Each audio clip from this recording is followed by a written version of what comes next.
pun Nabi pun takut juga. Macam kita jumpa satu orang syekh besar, nak cakap macam mana? Jadi dia pun beradab. Dia tanya soalan pun dia tak turut. Sejamnya tu dia tanya, boleh Allah tak malu? Mana Allah tak pernah meninggal perkara ni?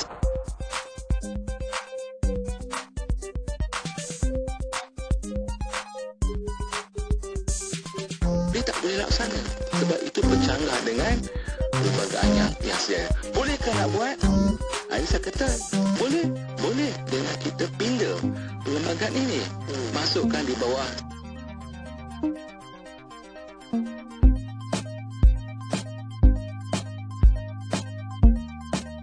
Pun tengok dalam handphone saya ni, rasa macam tak ada nasyid. Satu dua lagu. Itu baru ada yang belum download lagi, yang buat minggu lepas ni. Ada lagi. Sebab semua kebanyakan lagu bila mereka minta tu baru je tahu. Dan satu lagi saya nak ni sikit. Tadi bila daripada nasyid jugalah. Betul.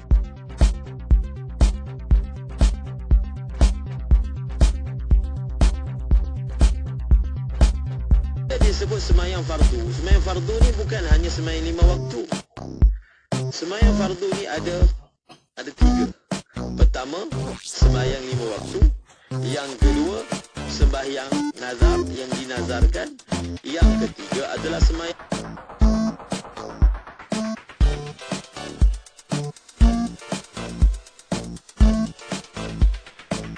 Di situ dia akan rujuk kepada Allah Ta'ala. InsyaAllah. Apapun yang datang pada itu dia akan jadikan sebagai amanah untuk dia tadbir dengan cara yang baik, yang akhirnya nanti akan membawa kepada kejayaan. Betul. Itu yang penting. Jadi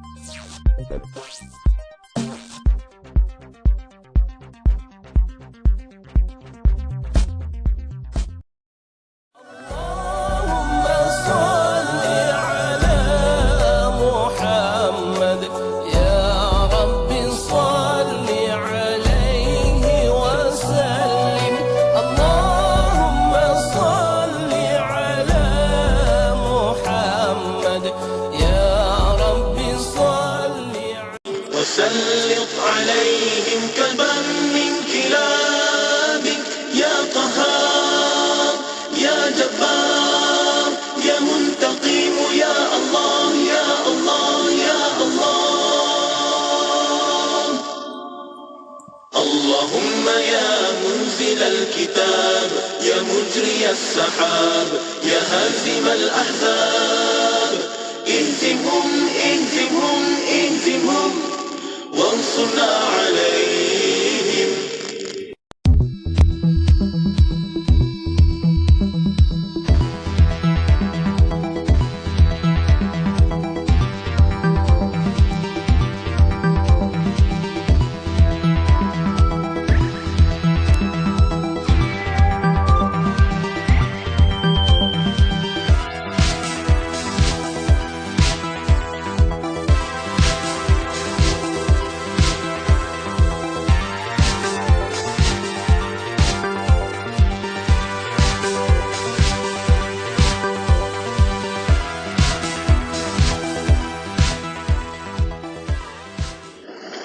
اللهم صل على محمد طب القلوب ودوائها وعافية الأبدان وشفائها ونور الأبصار وضيائها.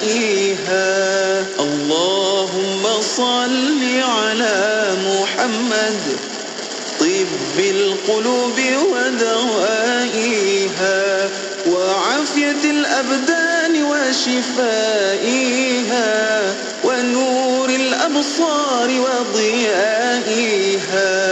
اللهم صل على محمد طب القلوب ودوائها وعافية الأبدان وشفائها ونور الأبصار وضيائها. وعلى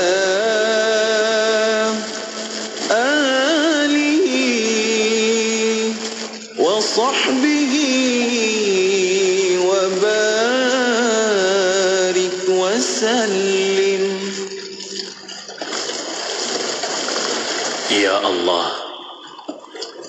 berilah rahmat ke atas penghulu kami, Nabi Muhammad sallallahu alaihi wasallam, yang menjadi penawar kepada hati-hati, kesembuhan dan kesejahteraan badan, juga cahaya penglihatan. Dan berilah rahmat, keberkatan serta kesejahteraan atas keluarga dan sahabat-sahabatnya.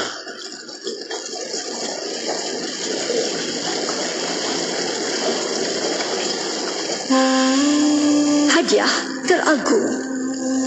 Perjalanannya dalam hanya satu malam diterima oleh Rasulullah SAW di langit tertinggi, dihadiahkan oleh Allah Subhanahu Wa Taala secara langsung terus kepada kekasihnya, iaitu Rasulullah.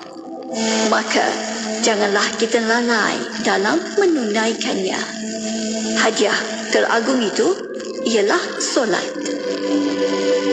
Salam Isra dan Mi'raj daripada IKIM FM, inspirasi utama anda. Selami ilmu untuk kehidupan kita seharian. Bersama Syafiq Saleh di Inspirasi Ilmu. IKIM FM, inspirasi utama anda.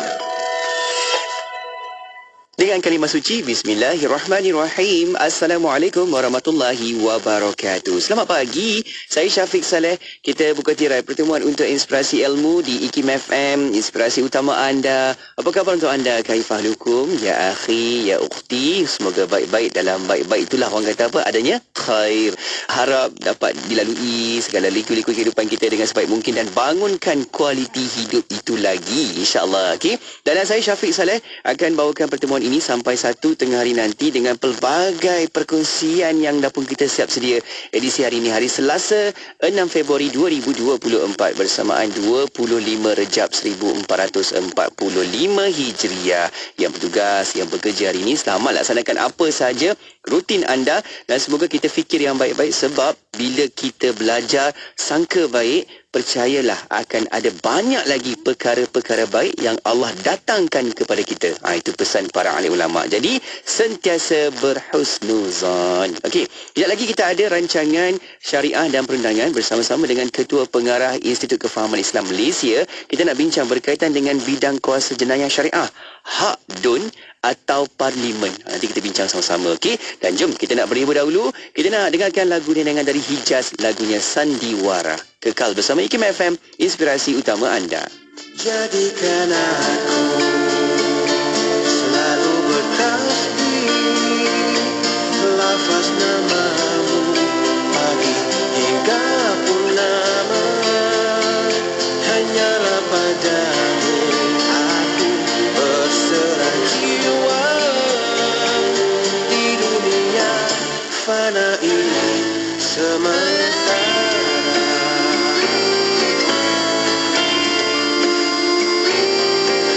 Perjalanan ini ada jauh dan dekat, laluan itu ada landai dan berduri.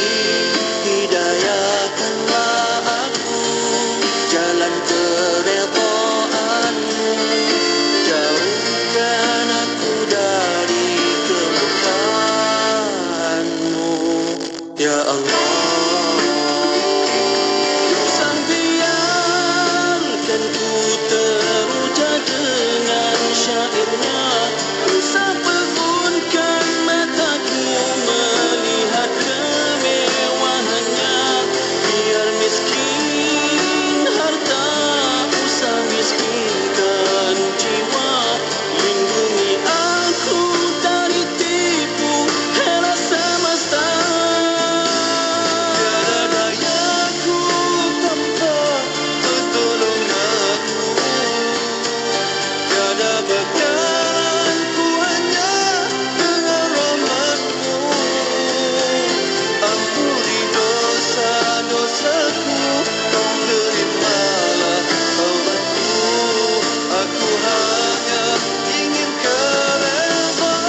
Selamat datang ke penerbangan Inspirasi IKIM bersama pesawat IKIM 1992R. Kami dengan bangga membawa anda ke destinasi pengetahuan dan inspirasi.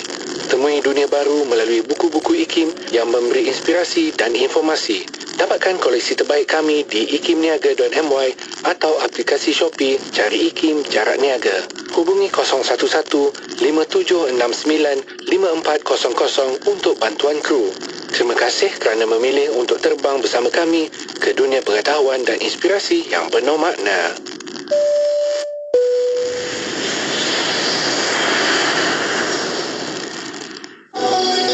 Institut Kefahaman Islam Malaysia mempelawa individu berbakat untuk mengisi jawatan Eksekutif Pemasaran Grade EP29. Calon-calon sekurang-kurangnya mempunyai kelayakan sijil STPM, STAM, matrikulasi atau diploma perniagaan atau perakaunan. Syarat umur adalah tidak kurang daripada 23 tahun pada tarikh tutup iklan jawatan, mempunyai minima 2 tahun dalam bidang jualan dan pemasaran iklan radio, TV, buku, sewaan dewan dan pengurusan acara. Keutamaan diberikan kepada yang mahir berkomunikasi dalam bahasa Inggeris. Tugas adalah membantu pengurus pemasaran merancang strategi pemasaran yang efektif dan pembudayaan inovasi di IKIM. Kemukakan permohonan sebelum atau pada 16 Februari 2024 ke Unit Modal Insan Institut Kefahaman Islam Malaysia.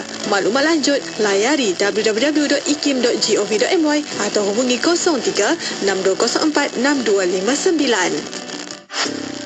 Hiburan mendidik jiwa. Sebelum tiba indah, sedih sebelum gembira.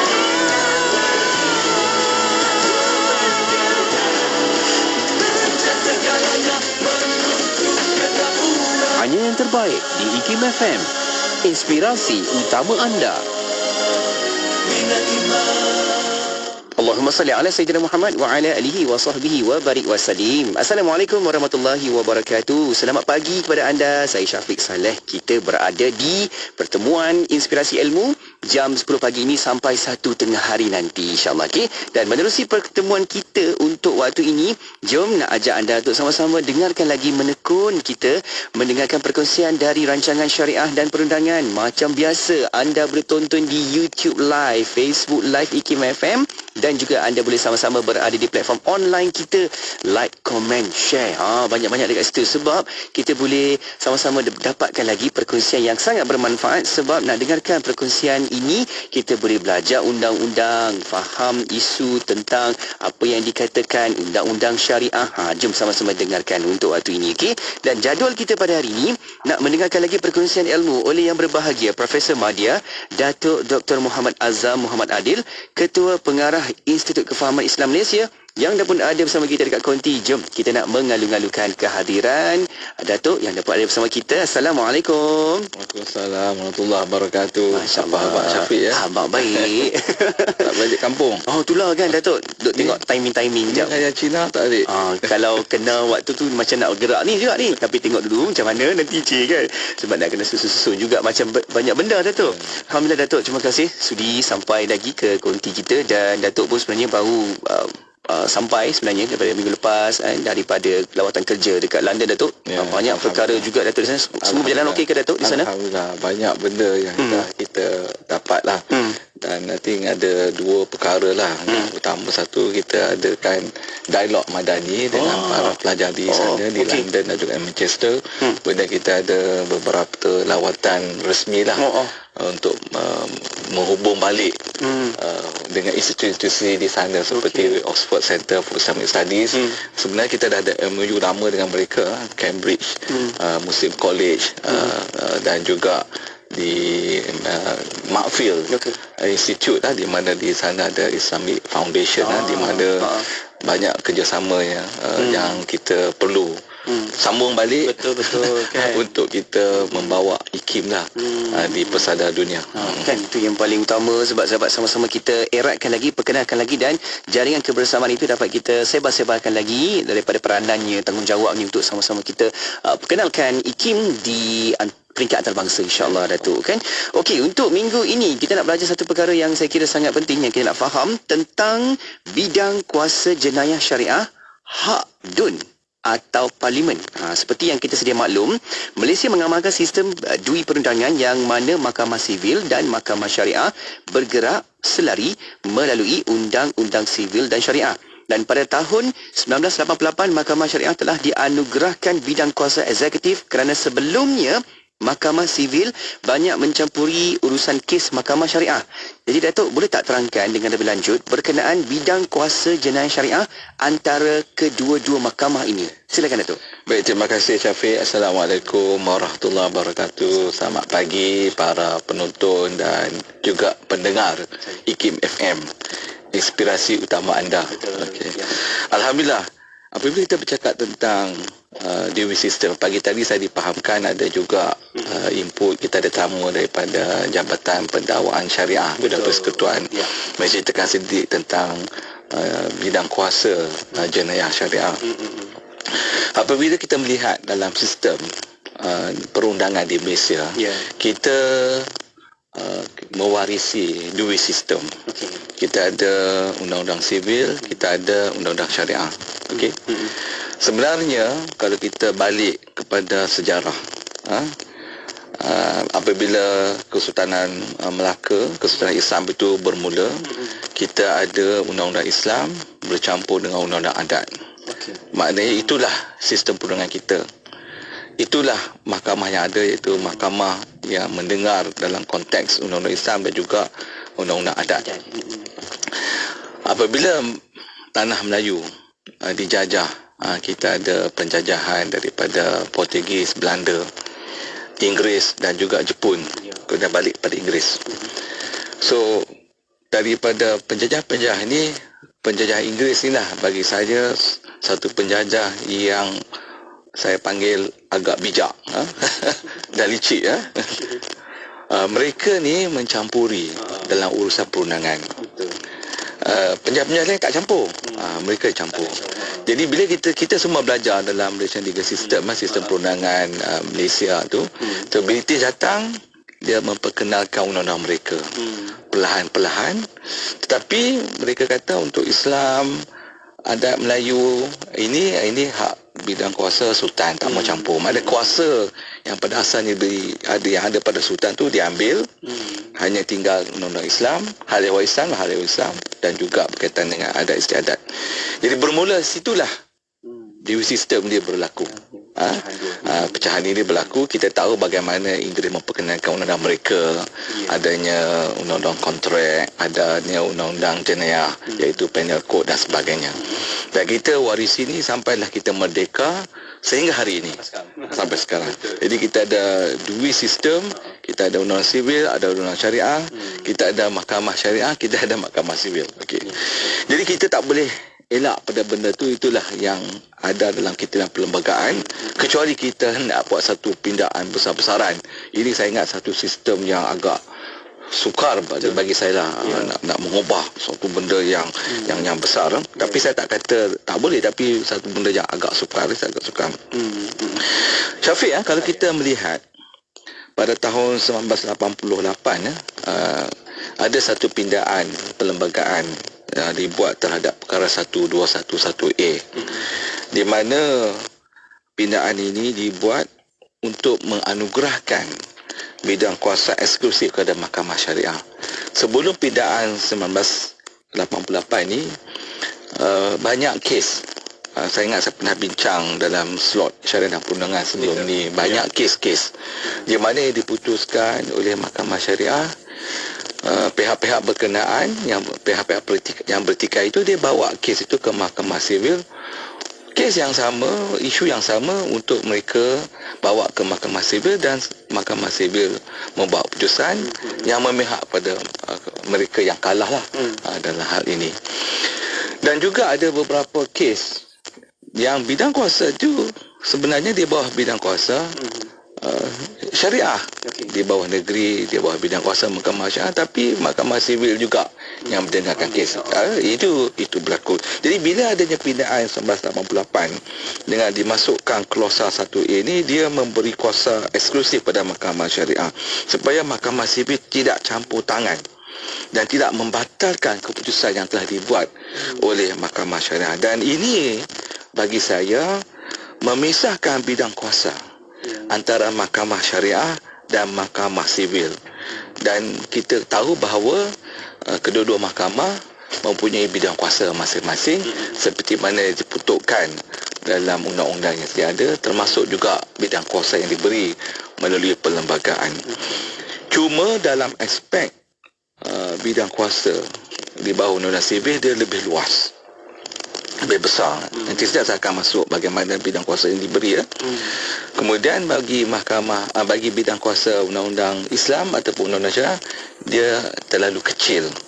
Kalau kita lihat dalam aspek jenayah syariah, kesalahan jenayah syariah, dia hanya berkaitan dengan pelanggaran perintah terhadap ajaran agama Islam itu, ataupun dalam di bawah jadual ke-9 senarai 2 senarai negeri Perlembagaan Persekutuan disebut dalam bahasa Inggerisnya, iaitu creation and punishment of offences against creation and punishment of offences by persons professing the religion of Islam against precepts of that religion.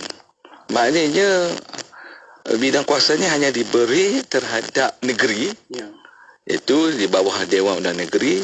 Kalau di wilayah itu di bawah Parlimen, dan juga kepada mahkamah syariah dalam konteks itu saja, iaitu apa-apa saja yang melanggar perintah ajaran Islam. So boleh dibuat undang-undang dan juga hukuman terhadap kesan tersebut. Jadi kalau kita tengok dalam perlembagaan kita, Syafiq, perlembagaan ini yang kecil lah. Perlembagaan ini, kalau kita tengok bidang kuasa lah, negeri dan juga persekutuan. Okay? So jadual 9 kita ada 3 senarai. Senarai pertama, senarai persekutuan.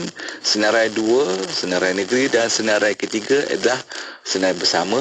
Tetapi di celah-celah tu dia ada tambahan untuk senarai 2 untuk Sabah dan Sarawak, dan juga senarai 3 untuk Sabah dan Sarawak.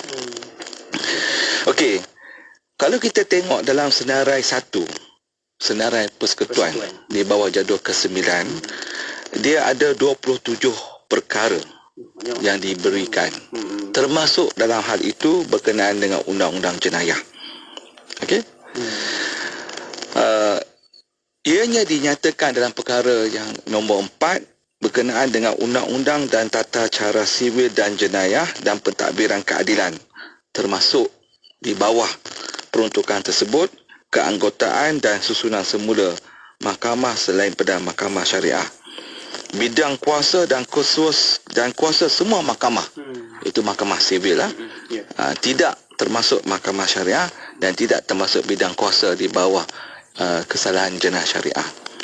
Pewujudan kesalahan berkaitan dengan perkara-perkara, mana-mana perkara yang termasuk dalam senarai persekutuan atau yang diperkatakan oleh Undang-Undang Persekutuan, dengan ringkasnya apa sahaja yang diberi kepada persekutuan dari sudut tata cara, dari sudut kesalahan jenayah yang tidak termasuk di bawah negeri, iaitu di bawah jenayah syariah, dan juga di bawah negeri. Sebab ada juga jenayah yang bukan jenayah syariah tapi di bawah negeri. Contohnya enactment kawalan agama, agama bukan Islam, itu bukan di bawah jenayah syariah, itu di bawah negeri, tapi itu terpakai kepada orang bukan Islam. Okay. Kemudian Syafiq dan para pendengar dan penonton sekalian, kita ada senarai 2, iaitu senarai negeri yang memperuntukkan 13 perkara. Ada 13 perkara lah dalam senarai 2 ni di bawah negeri, kecuali dalam perkara yang berkaitan dengan Islam.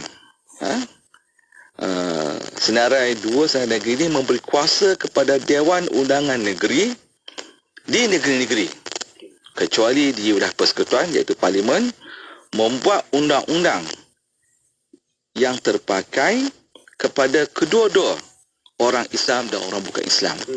Jadi secara umumnya Dewan Negeri ini dia juga mempunyai kuasa kepada orang Islam dan orang bukan Islam. Kecuali dalam hal-hal tertentu yang disebut dalam perlembagaan bagi orang Islam.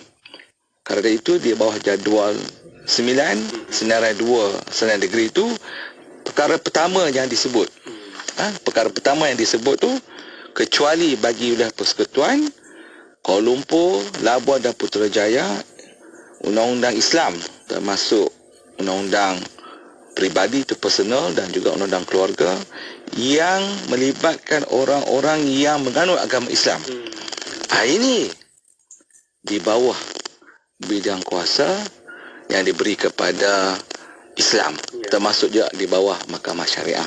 Jadi creation dalam aspek kalau kita sebut dalam undang-undang jenayah itu, iaitu mengadakan hukuman ataupun memperuntukkan kesalahan jenayah syariah itu ada termaktub di bawah senarai 2 senarai 3 bagi orang-orang Islam. Kerana itu DUN diberi kuasa untuk mewujud dan menghukum kesalahan yang dilakukan oleh penganut agama Islam terhadap perintah agama itu, kecuali perkara-perkara yang termasuk di bawah senarai persekutuan, iaitu di bawah senarai pertama.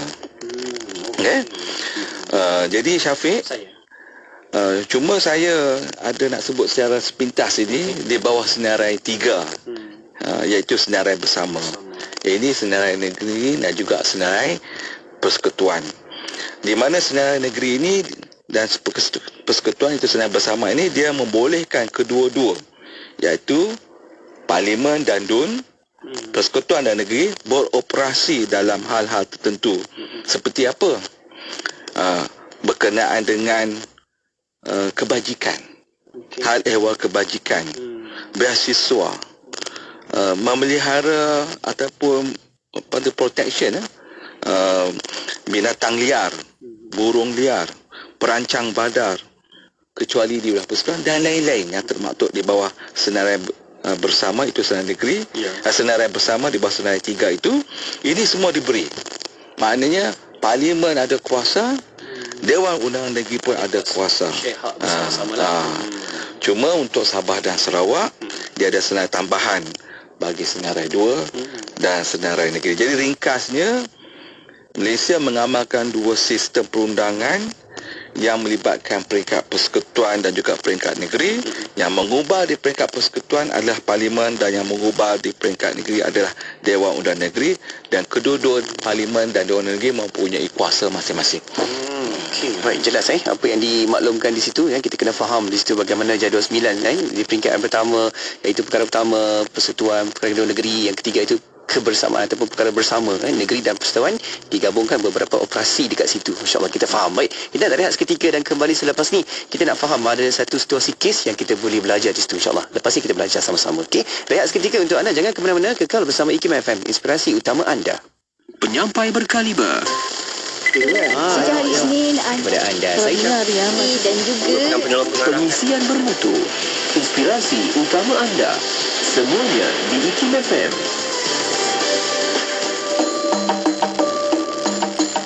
Masjid Putra. Masjid Putra didirikan pada 22 Zulkaidah 1419 Hijrah bersamaan 9 Mac 1999. Dia menjadi mercu tanda wilayah Persekutuan Putrajaya. Masjid ini dinamakan Masjid Putra sempena Perdana Menteri Malaysia yang pertama, almarhum Tunku Abdul Rahman Putra Al-Haj. Kedudukan masjid ini bersebelahan dengan dataran Putra dan bertentangan dengan blok Perdana Putra. Dari arah masjid ini dapat dilihat pemandangan indah Tasik Putra dan kawasan sekitarnya. Sebahagian besar kawasan masjid dikelilingi oleh tasik, menjadikan masjid ini kelihatan terapung-apung di atas air seperti Masjid Tengku Tengah Zahra di Terengganu dan Masjid Tanjung Bunga di Pulau Pinang. Bezanya, kedua-dua masjid ini dibina berhampiran dengan laut, manakala Masjid Putra dikelilingi oleh tasik. Konsep reka bentuk Masjid Putra ini berdasarkan kepada seni bina Parsi zaman Kerajaan Safawi. Seni bina dan reka bentuk kubahnya menonjolkan ciri-ciri masjid tradisi yang mudah dilihat di Timur Asia. Ketinggian keseluruhan masjid ini menyamai bangunan 21 tingkat. Ia terdiri daripada 4 aras termasuk bumbung yang mempunyai fungsi masing-masing. Dewan Solat Utama boleh memuatkan bilangan jemaah seramai 8,000 orang pada satu masa. Pintu masuknya mempunyai reka bentuk berdasarkan struktur binaan di Isfahan. Puncak kubah dihiasi dengan mercu tajam yang mengarah ke langit. Dewan Solat Wanita berada di aras satu yang boleh menampung seramai 2,000 jemaah. Uniknya, kubah Masjid Putra berwarna merah jambu dan reka bentuknya berasaskan arabes, iaitu ukiran berkonsepkan tumbuhan seperti yang terdapat pada kubah-kubah masjid di Mesir. Ukiran dan hiasan dalaman kubah dan masjid ini pada keseluruhannya diilhamkan berdasarkan seni ukir tempatan.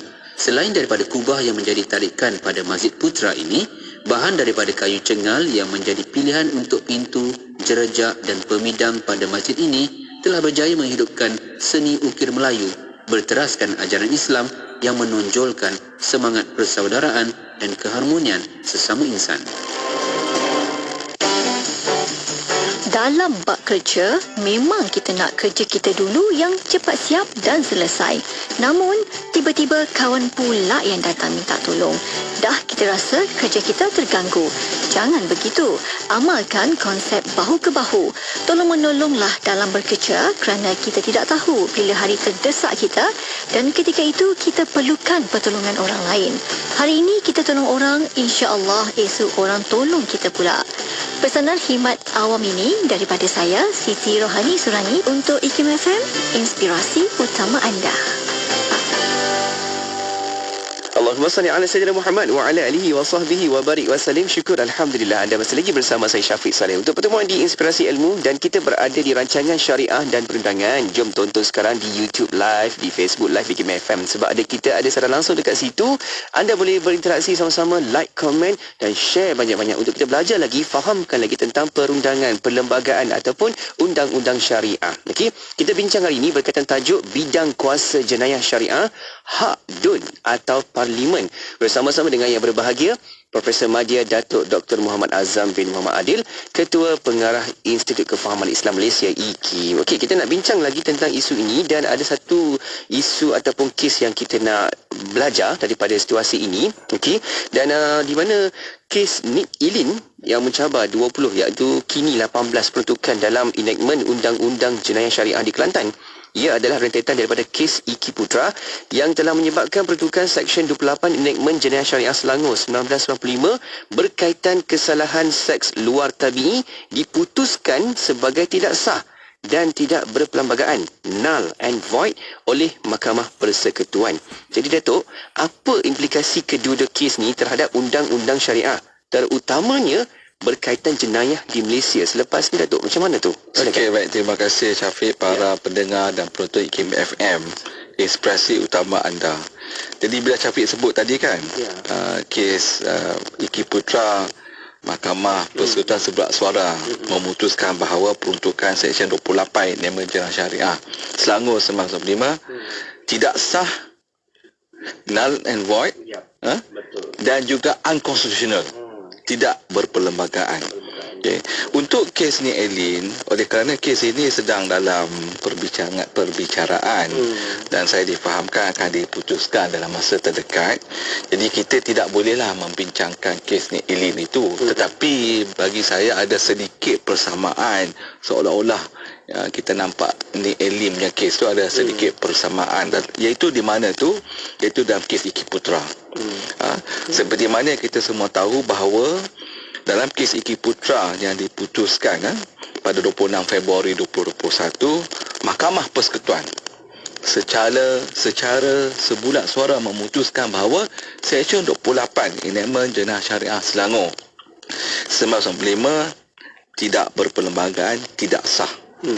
Alasan yang diberi ialah ini ada isu tadi yang kita bincang. Siapa yang bidang kuasa? DUN ke Parlimen ke?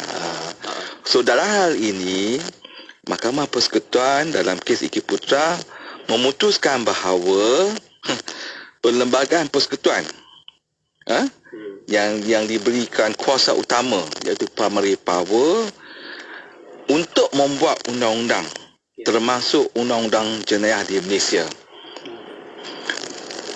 Dan siapa yang diberikan kuasa tersebut ialah Parlimen dan bukan DUN. Jadi kalau mengikut kes Iki Putra, Parlimen yang punya bidang kuasa untuk membuat undang-undang berkenaan dengan jenayah, bukan DUN. Bukan DUN. Apa yang diambil pendekatan yang diambil oleh kes Iki Putra oleh Mahkamah Persekutuan. Ingat kes Mahkamah Persekutuan Iki Putra ni sebelah suara, dia bukan majoriti ya. Okey.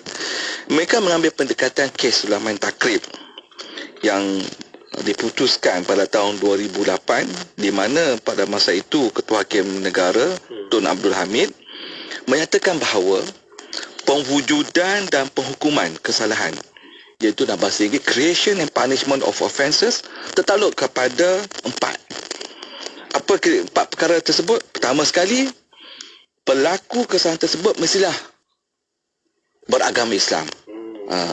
Mestilah mengandung agama Islam. Yang kedua, kesalahan itu bercanggah dengan perintah agama Islam, iaitu precept of Islam.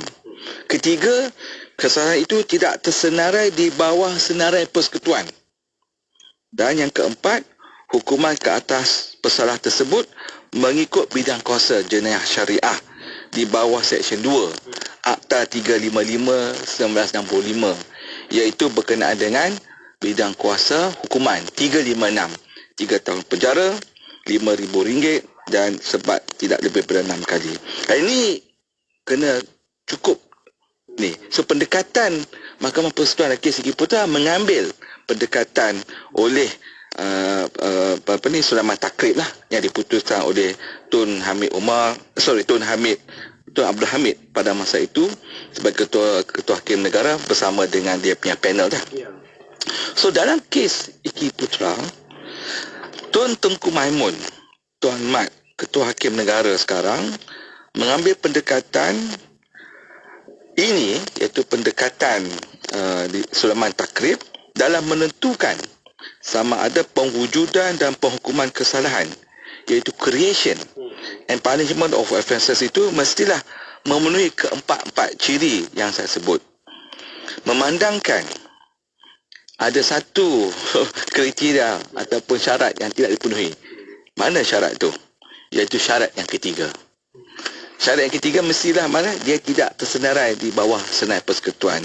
Jadi dalam kes Iki Putra ini, oleh kerana Seksyen 28 Elemen Jenayah Syariah Selangor 1995 yang memperuntukkan kesalahan persubuhan bertentangan dengan hukuman tabi'in. Kalau bahasa Inggeris sebut sodomi, bahasa Arab disebut sebagai liwat, ataupun bahasa Melayu pun disebut liwat, dianggap tidak berperlembagaan, terbatal dan tidak sah. Kerana Dewan Undangan Negeri dan juga Mahkamah Syariah tidak mempunyai bidang kuasa terhadap jenayah persetubuhan bertentangan dengan hukuman tabi'in, kerana kesalahan yang sama termaktub dalam Seksyen 377A Kanun Keseksaan. Jadi yang terutama sekali, Dewan Negeri tidak diberi kuasa tersebut. Ini di bawah Parlimen. Kalau kita tengok Seksyen 377A ni kan, dia kata sesiapa sahaja dengan sengaja terlibat dengan hubungan seks dengan orang lain dengan memasukkan kemaluannya dalam dubur ataupun mulut seorang adalah melakukan kesalahan luar tabi'i. Okey. Kalau kita tengok dalam Seksyen 28 Elemen Jenayah Syariah Selangor 1995 yang lebih kurang sama juga di wilayah, sesiapa lelaki yang melakukan kesalahan liwat dan kemudiannya disabitkan dengan kesalahan tersebut hendaklah didenda tidak lebih daripada RM5,000 ataupun penjara tidak lebih 3 tahun ataupun disebat dengan 6 sebatan atau campuran mana-mana dari hukuman tersebut. Jadi di sini kita melihat bahawa Mahkamah Persekutuan mengatakan bahawa Badan Perundangan Negeri hanya mempunyai kuasa untuk membuat undang-undang yang tidak termasuk dalam bidang kuasa utama Parlimen. Kuasa Dewan Negeri hanya diperuntukkan di bawah jadual ke-9 Senarai 2 Senarai Negeri untuk membuat undang-undang berkaitan dengan pengwujudan dan penghukuman kesalahan yang dilakukan oleh orang yang menganut agama Islam terhadap perintah agama itu yang saya sebut sebelum ini, iaitu creation and punishment of offences by persons professing the religion of Islam against precept of Islam adalah terhad oleh perkataan kecuali berkenaan dengan perkara yang termasuk oleh senarai persekutuan, iaitu preclusion clause. Oleh itu, Mahkamah Persekutuan memutuskan dan berpendapat bahawa jadual ke-9 di dalam Senarai 2 Senarai Negeri juga dihadkan oleh preclusion clause, dan Mahkamah Persekutuan Persekutuan bersetuju bahawa kesalahan persetubuhan bertentangan dengan hukuman tabi adalah satu kesalahan yang melanggar prinsip of Islam. Dia tak kata bukan tak langgar perintah Islam tu, langgar di dalam jadual ke-9 Senarai 2 Senarai Negeri, tetapi ianya dihalang oleh preclusion clause tersebut. Dia tak kata ni bukan sebahagian daripada undang-undang jenayah syariah, tak. Dia kata ya, tapi preclusion clause itu yang menyebutkan dia terhalang. Maknanya Seksyen 377 dan Seksyen 37A Kanun Kesusahan sudah pun meliputi kesalahan jenayah persetubuhan bertentangan dengan hukuman tabi'i, maka Dewan Undangan Negeri Selangor tidak mempunyai kuasa untuk membuat Seksyen 28 Elemen Jenayah Syariah 1965. Jadi nampaknya Syafiq, kalau saya tengoklah dalam kes ni dah, kalau kita tengok dari sudut hukuman, kita nampak hukuman lebih berat dalam seksyen ataupun dalam kanun kesiasaan. Kalau kita tengok dalam seksyen 377B, dikenakan hukuman 20 tahun dan boleh dikenakan sebatan sekiranya melakukan seks luar tabi dengan sengaja. Kalau di bawah seksyen 28 Elemen Jenayah Syariah Selangor 1995 dan juga di negeri-negeri lain termasuk di Persekutuan, setakat 356, 3 tahun penjara, RM5,000 dan juga tidak lebih daripada 6 sebatan. Jadi di sinilah very teknikal, sebulan suara panel hakim Mahkamah Persekutuan mereka melihat daripada perspektif itu. Jadi sama ada perspektif ini diterima pakai oleh orang ramai, oleh orang Islam, itu ada satu subjektif lah. Kerana itu bagi saya pendekatan yang saya mungkin akan berkongsi selepas ini adalah pendekatan yang harmoni lah, yang harmoni. Okey. Jadi bagi saya keputusan Mahkamah Persekutuan dalam kes Iki Putra ni akan membawa kepada beberapa implikasi terhadap peruntukan dalam akta ataupun enactment kesahajaan negeri-negeri seperti sumpah muhram, pelacuran, hubungan jenis antara orang yang sama jantina, perbuatan tidak sopan dan lain-lain. Semua ni berlawanan, akan dianggap bercanggah dengan perlembagaan persekutuan seperti yang disenaraikan di bawah Senarai 1 Senarai Persekutuan Jadual ke-9. Jadi kita tak tahulah apa keputusan dalam ni Elin. Tapi kalau melihat pada kes Iki Putra, begitulah keadaannya.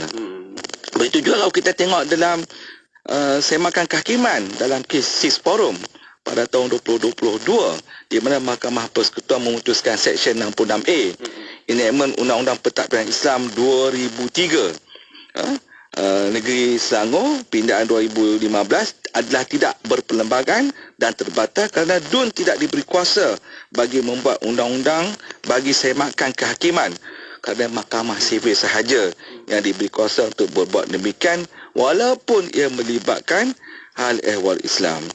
Jadi implikasi kedua-dua kes Iki Putra, kes SIS Forum ni untuk dicabar sebagai tidak sah, tidak berperlembagaan itu nampaknya akan dibawalah oleh pihak-pihak yang nak mempertikaikan. Jadi kita tunggulah insya-Allah dalam masa terdekat ini keputusan oleh Mahkamah Persekutuan terhadap kes ni Elin mencabar dalam lebih kurang 18 peruntukan enactment kesalahan jenayah syariah di negeri Kelantan. Okey, baik, yang jelas Datuk, dan kita faham bagaimana kes ini dan situasinya. Kita akan dapat sama-sama belajar di situ dan apa yang terlibat menurut institusi perundangan yang ada di situ, insya-Allah. Dan dalam Facebook kita dan juga di YouTube kita, saya tertarik dengan satu soalan Datuk dari sahabat kita Alfian Amy bertanya, Datuk Azam, adakah kesalahan syariah di wilayah persekutuan yang bertindih dengan kanun kesiasaan juga sah? Nanti kita jawab selepas ni, insyaAllah. Kita baca dulu soalannya, nanti selepas ni kita akan jawab soalan ni, insyaAllah. Okay? Kita nak berehat seketika. Untuk anda, jangan ke mana-mana, kekal bersama IKIM FM. Kalau ada soalan pertanyaan, boleh juga hantarkan ke talian WhatsApp konti 011-2904-004. Berehat seketika, kembali selepas ini. siapakah dia insan yang paling mulia dibandingkan dengan para anbiya dan para rasul? Nabi-nabi dan para rasul juga bekerja. Nabi Adam alaihissalam bertani. Nabi Ibrahim menjual pakaian. Nabi Nuh dan Nabi Zakaria adalah tukang kayu. Nabi Idris alaihissalam adalah seorang penjahit baju. Nabi Musa alaihissalam adalah pengembala. Dan riwayat menyebutkan tidak ada nabi dan rasul melainkan mereka itu mengembala kambing sebagai suatu perusahaan. Kerana itulah Nabi Daud alaihissalam sendiri difirmankan oleh Allah Subhanahu wa taala, wa 'allamnahu san'ata labusin lakum lituhsinakum min ba'sikum fahal antum syakirun. Dan telah kami ajarkan kepada Nabi Daud untuk membuat baju besi untuk kamu sebagai memelihara kamu dalam peperanganmu, maka hendaklah kamu bersyukur kepada Allah Subhanahu wa taala. Nabi Muhammad sallallahu alaihi wasallam sebagai rasul yang paling unggul dalam memberi contoh kepada yang lain juga adalah seorang pengembala kambing di awalnya dan seorang peniaga yang sangat berjaya. Sultan Muhammad Al-Fatih. Apabila Muhammad Al-Fatih bersedia untuk memulakan pengajian, ayandanya Sultan Murad II memilih beberapa orang guru yang tiba di Edirne atau Adrianopolis untuk mengajar putranya. Sultan Murad II memastikan bahawa putranya Muhammad Al-Fatih menghafaz Al-Quran sebelum mencapai usia 8 tahun. Sultan Murad II seterusnya memilih guru-guru yang amat berwibawa untuk mendidik putranya itu. Antara mereka termasuklah At-Taftazani, Alauddin At-Tusi, Al-Qirmi, Syekh Ahmad ibn Ismail Al-Qurani, Syekh Sirajuddin Al-Halabi, Syekh Ibn At-Tamjid dan yang paling utama Syekh Syamsuddin. Muhammad Al-Fatih juga memperoleh ilmu daripada guru-gurunya yang lain yang mengajar ilmu matematik, geografi, astronomi dan sejarah. Nak dengar rancangan Santapan Jiwa untuk Kehidupan? Semuanya ada di IKIM FM. Inspirasi utama anda. Allahumma salli ala Sayyidina Muhammad wa ala alihi wa sahbihi wa barik wa salim. Syukur kita kembali lagi bersama di rancangan Syariah dan Perundangan. Bincang kita berkaitan dengan tajuk bidang kuasa jenayah syariah, hak dun atau parlimen, bersama-sama dengan yang berbahagia Profesor Madya Datuk Dr. Muhammad Azam Muhammad Adil, Ketua Pengarah IKIM. Dan bincang kita di sini kita faham kegunaannya, mana yang perlu diletakkan di bawah negeri ataupun di bawah persekutuan, dan itu yang kita bincang, yang kita fahamkan di sini. Okey, sebelum kita berehat tadi Datuk, ada satu soalan dari sahabat pendengar kita raikan. Alfian Amy bertanya, Datuk Azam, adakah kesalahan syariah di wilayah persekutuan yang bertindih dengan kanun kesesaan juga sah? Macam mana tu Datuk? Okey, terima kasih pada Alfian Ami yang bertanya soal. It's a very technical question, very technical question. Kalau kita melihat kepada awalan tadi, saya membincangkan Senarai 1, Senarai 2, Senarai 3, Senarai 1 persekutuan, Senarai 2 negeri, Senarai 3 bersama. So kalau kita tengok dalam jadual ke-9, Senarai 2 di bawah Senarai negeri, disebut except with respect to the federal territories of Kuala Lumpur, Labuan dan Putrajaya, Islamic law and personal and family law of person-person religion Islam, sampailah habislah sampai creation and punishment of offences by person, person religion Islam against precept that region, except in regard to matters included in the federalist. Apa dia yang diincludedkan dalam federalist ni? Kalau kita tengok dari sudut bidang kuasa, siapa yang dapat membuat undang-undang termasuk undang-undang Islam bagi wilayah-wilayah persekutuan Kuala Lumpur, Labuan dan Putrajaya, rupanya dia balik kepada parlimen. Sebab wilayah-wilayah persekutuan ni dia tidak ada Dewan Negeri, dia ada parlimen. Jadi secara teknikal je, kalau tanya soalan ni macam makna tidak ada, makna kalau ada pertindihan itu maknanya tidak menjadi masalah lah. Tapi kita ada satu benda yang perlu kita tengok, iaitu berkenaan dengan apa yang saya sebut tadi, except in regard to matters included in the federalist. Jadi apakah federalist ini dia termasuk dalam persoalan jenayah syariah? Ini juga isu. Yang ni saya ingat kita perlu kepada perbincangan forum yang lebih luas. Tapi secara teknikalnya, kalau tak pandangan saya lah, saya bukan peguam negara, cuma ada latar belakang sedikit lah. Bagi saya, walaupun ia bertindih dengan kanun kesetaraan, bagi saya kita boleh terima pakai untuk wilayah persekutuan sahaja. Baik, Datuk. Terima kasih Datuk atas respon dan juga makluman di situ secara ringkas dan juga secara infonya di situ. Okey. Baik Datuk, bila kita bincang tentang isu ni Datuk, apa cadangan yang Datuk boleh fikirkan dan berikan bagi menyelesaikan isu konflik bidang kuasa mahkamah sivil dan mahkamah syariah ini bagi negara Malaysia yang mengamalkan sistem dui perendangan, Datuk? Bagaimana? Okey, baik, terima kasih Syafiq, para pendengar dan penonton IKIM FM. Kalau kita tengoklah pandangan oleh Allahyarham Prof. Ahmad Ibrahim selaku saya panggil dia architect of Islamic law in Malaysia lah.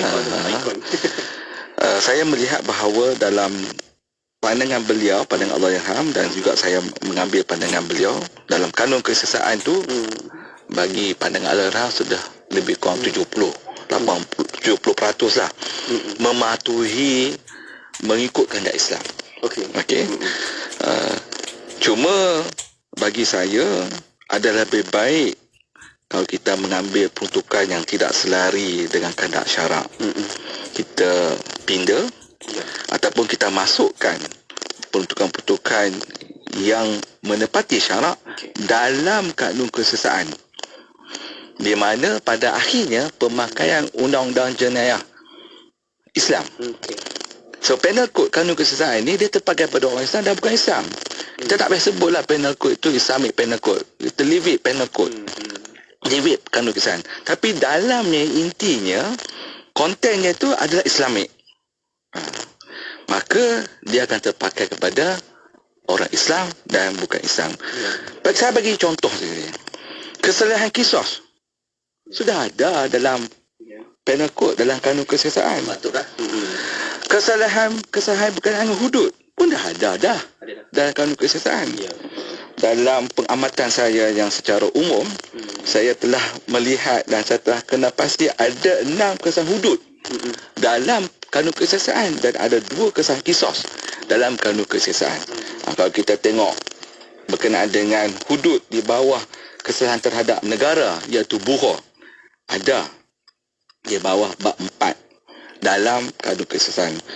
Kesalahan kisos, iaitu membunuh, iaitu mematikan orang dan menyebabkan kematian, ada dalam Seksyen 302 sehingga Seksyen 304A. Kemudian di bawah kisos juga mencederakan orang, ada dalam Seksyen 323 hingga 338. Kesalahan berkenaan dengan zina yang ada persamaan yang kita boleh ubah soal dalam rogol, Seksyen 376. Kesalahan berkenaan hudud Ijaz al-Bahimah dalam Undang-Undang Jenayah Syariah, dalam kanun kesesatan mengadakan hubungan jenis dengan binatang, dia bawah Seksyen 377. 377A dalam kanun kesesatan persetubuhan luar tabi'i, dalam Undang-Undang Jenayah Syariah kita ada liwat dan musaka, ini di bawah hudud. Seksyen 379, 382 bawah kanun kesesatan mencuri, di bawah Undang-Undang Jenayah Islam pun kita sebut mencuri. Dan juga akhirnya Seksyen 379 hingga 402 iaitu merompak, ada dalam kanun kesesatan dan juga ada dalam Jenayah Syariah. Cuma kalau kita boleh angkat dan kita meminda dari sudut tata cara dia, dari sudut bentuk hukumannya menyamai seperti mana dalam hukuman dalam Undang-Undang Jenayah Syariah, sudah kita boleh anggap kanun kesesatan itu sebagai satu hukum kanun kesesatan, iaitu penal code yang Islam, walaupun kita tak payah sebut nama Islam. Jadi bagi saya, kita perlu kepada isi, tidak tengok sangat kepada nama, tapi tengok pada isi. Don't judge a book by its cover. Itu istilah satu kan. Kita kena tengok. Okey. Jadi kerana itu, bagi saya, sesuatu undang-undang itu tak perlu kita melabelkan dengan nama Islam. Kerana itu, pendekatan yang saya lebih cenderung ialah pendekatan harmonisasi, iaitu melihat kepada mana-mana saja undang-undang yang kita rasa bercanggah dengan Islam dalam undang-undang di bawah sivil ni, maka kita pindah ikut Islam. Tapi tak boleh sebut Islam. Kalau yang bercanggah. Kalau yang tidak ada, untuk kita nak mantapkan supaya dia itu Islam, kita masuk saja peruntukan tersebut. Jadi dengan itu kita sudah ada hudud, sudah kita ada kisos, ta'zir, tak ada masalah, kita dah berlaku dah sekarang ni. Betul. Maka Islam dah undang-undang kita. Walaupun kita tak nama dia sebagai kanun keseksaan Islam. Ini pandangan saya lah. Kerana itu saya kira dalam masa yang begitu cemburu, apa yang saya boleh simpulkan di sini ialah kita alhamdulillah kita ada peranan oleh MKI dalam hal ini. Kerana itu pada 28 Ogos pengurusi MKI Tun Sultan Selangor Sultan Syarafuddin Idris Shah berkenan mencadangkan supaya satu jawatan kuasa ditubuhkan bagi mengkaji secara mendalam dan kritikal tentang persoalan undang-undang berbangkit susunan keputusan yang dibuat oleh Mahkamah Persekutuan berkaitan dengan kompetensi Dewan Undangan Negeri dalam merangka undang-undang yang berkaitan yang dianggap bercanggah dengan perlembagaan sebab kata tidak diberi pada Dewan Undangan Negeri. Kerana itu baru-baru ini kerajaan melalui Menteri Hal Ehwal Agama Datuk Seri Dr. Naim Mohtar telah mengumumkan satu jawatankuasa khas mengkaji kompetensi Dewan Undangan Negeri untuk menggubal undang-undang Islam telah dibentuk baru-baru inilah. Dan bagi saya jawatankuasa ini yang terdiri daripada mereka ni bukan sikit-sikit. Mereka ni terdiri daripada mantan hakim, ada peguam, ada ahli akademik, pengamal undang-undang,